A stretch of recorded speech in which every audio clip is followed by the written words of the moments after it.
اعوذ باللہ من الشیطان الرجیم بسم اللہ الرحمن الرحیم۔ ہزاروں سال پہلے کی بات ہے، نمرود نام کا ایک بادشاہ حکومت کرتا تھا۔ اس نے خدا ہونے کا جھوٹا دعویٰ کر رکھا تھا۔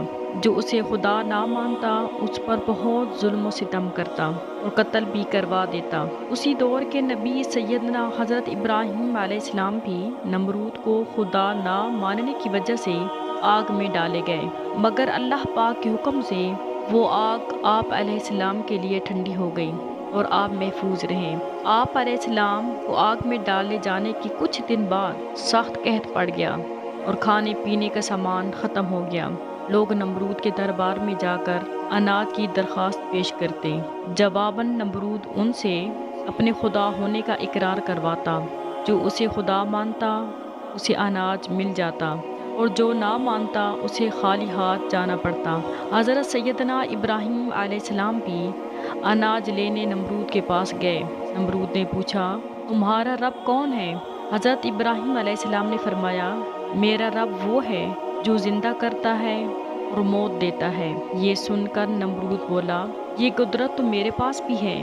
یہ کہہ کر اس نے 2 قیدی بلوائے، ایک کو چھوڑ دیا اور ایک کو قتل کر دیا۔ آپ علیہ السلام نمرود کی اس کم عقلی کو دیکھ کر فرمایا، میرا رب مشرق سے سورج کو نکالتا ہے، اگر تو خدا ہے تو مغرب سے سورج نکال کر دکھا۔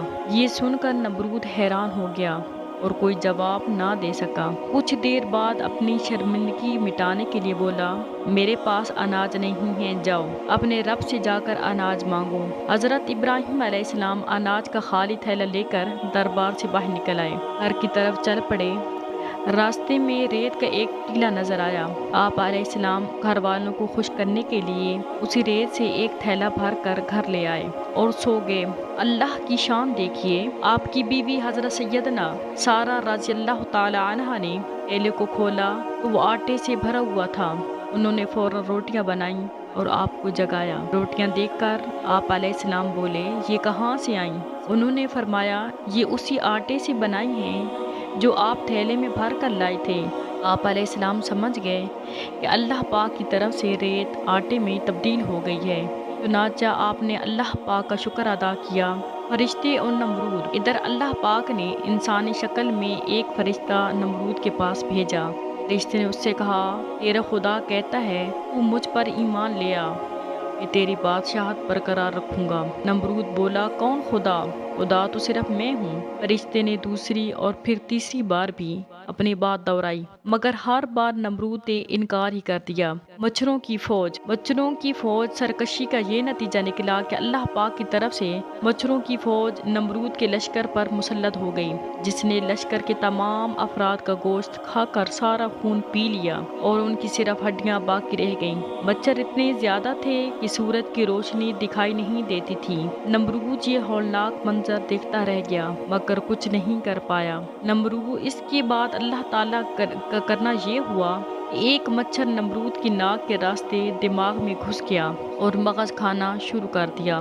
درد کی شدت سے نمرود پاگل ہونے لگا۔ اس نے اپنی تکلیف ختم کرنے کے لیے سر پر ڈنڈے لگوانا شروع کر دیے۔ خدا کی قدرت، جب سر پر ڈنڈا پڑتا مچھر کاٹنا چھوڑ دیتا اور جب ڈنڈا نہ پڑتا تو کاٹنا شروع کر دیتا۔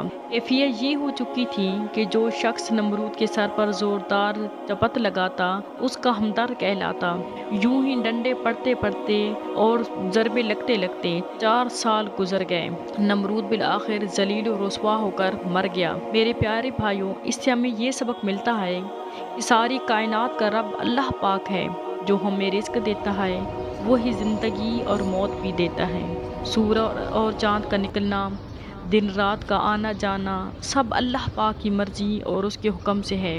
جو اللہ تعالیٰ کی نافرمانی کرتا ہے اس کا انجام بہت برا ہوتا ہے۔ ہمیں چاہیے اللہ پاک کی نعمتوں کا شکر ادا کریں اور کبھی بھی کسی بات کا غرور نہ کریں۔ اللہ تعالیٰ ہم سب کو نیکی کرنے کی توفیق عطا فرمائے، آمین ثم آمین۔